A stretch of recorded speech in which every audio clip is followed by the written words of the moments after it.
Hello, I'm Ash and welcome to my channel. I'm here to help you run better by helping you look after your body. If you can care for this over the long term, if you can improve the way that your body functions, then obviously that's going to help you run better, but it's going to help you live better as well. So why wouldn't you want to stretch and look after your body? So we're going to make a start by coming onto your hands and knees, and then what we're going to do is, so hands underneath your shoulders, knees underneath your hips, and then we're just going to go for a few rounds into the spine. So press your belly to the floor, press your chin to your chest and round through your back. So think about pushing your belly up to the sky as much as you can, squeeze the breath out. Now press the belly to the floor, really arch your lower back and bring your chin up. Breathe in as we do that. And again, nice and slowly, breathing out and rounding through your back. Look through your pelvis, and it's as if you're pushing your nose toward your pelvis. Breathe in, and really focus on arching that lower back. Lift the chin and chest, and continue on your own inhale and exhale now. Nice smooth work through the spine.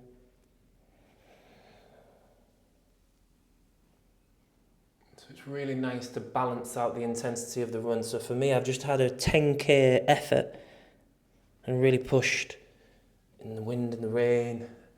It was tough mentally as much as physically, so it's really important to balance out that intensity with a bit of time to move and stretch and breathe. Okay, last one as you exhale. And then from here, we're just going to tuck the toes under. And then we're going to slowly rest the hips towards the heels and just give the toes a good stretch. So the big toes and the arches of the feet are really important. They help absorb and effectively toe off, push off. Although there's not so much as a push off, it's like a lever that happens in our running form. And the toes are a really important part of that. And they should be able to flex at least 30 degrees. So we're just moving left and right. Just massaging those big toes. We're not staying here for too long because I know it can get uncomfortable for some people. Okay, and then just slowly start to bring the head up. We're going to carry on tucking the toes, but this time send the hips into the air and push the hips as high as you comfortably can, and then push the head towards the knees, and then just start to pedal slowly into the left leg straightens, right knee bends, then the right knee straightens, left knee bends, and just go through that a few times, just slowly. Breathe as you do it. And just a nice stretch for the Achilles, calves and hamstrings. Nice slow dynamic stretch. It just feels good, again, like I said, to balance out the intensity of the run. The stress that we put through our body as we run, which is positive stress, the body adapts in a positive way, but also it tires us. So it's good to create a balance. Okay, look up towards your hands into a press-up plank position, stepping your left foot to the outside of the left hand. Bring the back knee down, and then just have a little bit of a move left and right. Just open up that knee, that left knee away from the upper arm. Just push the right hip into the floor a little bit, just have a nice little bit of a massage. So for me, that feels really good on the inside of the inner thigh, so right near the hip. Keep the elbows soft and the shoulders soft and breathe as you do this. Again, just find what works for you. Don't copy me. It's about learning and understanding about your body. Just have a move around and see if you can find something that's like, oh, that's good. I'll just work into that. Okay, and I'm going to walk the hands to the knee at the back. And as we do that, we're straightening this left leg. Dig the heel in and pull the toes. And keep the knee bent to wherever your hamstrings will allow. So if you need a good bend, do that. Don't judge your body against my body. I always say it, but it's really important. And then what we're going to do from here is keeping your hands supported. We're going to slowly pulse, knee down into a deeper stretch as you rock your hips back, and then slightly bend the knee and release it. Really pull the toes up towards the head as you go into that straight leg, and then release. So straighten the leg, and then bend the knee.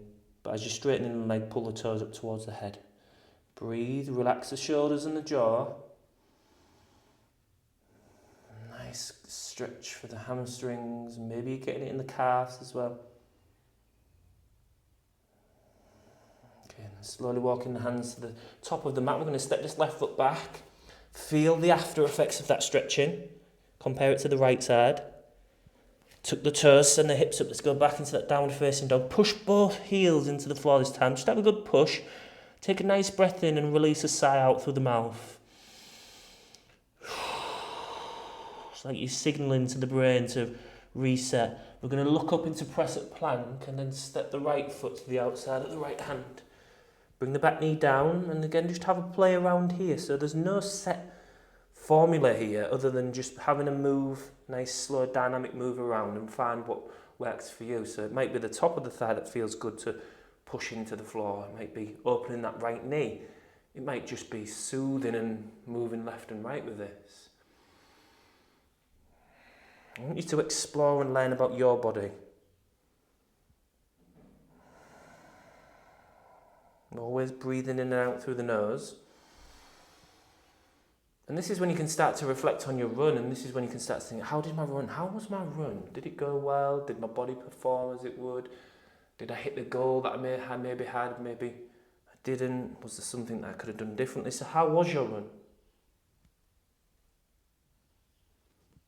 Okay, we're going to walk the hands backwards to the knee at the back.